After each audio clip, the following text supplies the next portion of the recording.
Angkatan bersenjata Rusia untuk kesekian kalinya memberikan kerugian signifikan pada kubu musuhnya.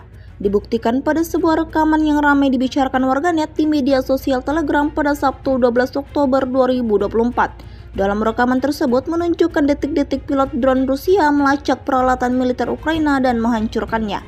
Di wilayah yang tidak disebutkan namanya, dalam narasi unggahan ini militer Rusia melancarkan serangan brutalnya, hingga membuat militer Ukraina kehilangan satu lagi peralatan militer andalannya.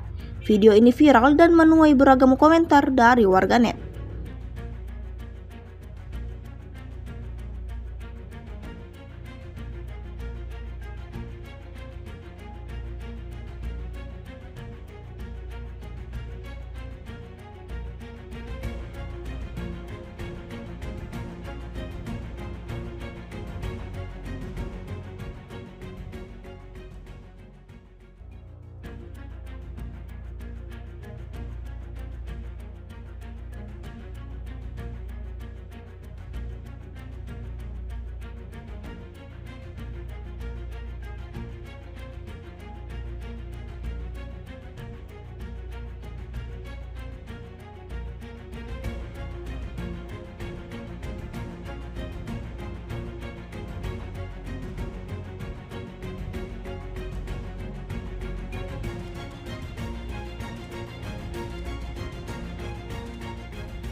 Download Tribun X sekarang, menghadirkan lokal menjadi Indonesia.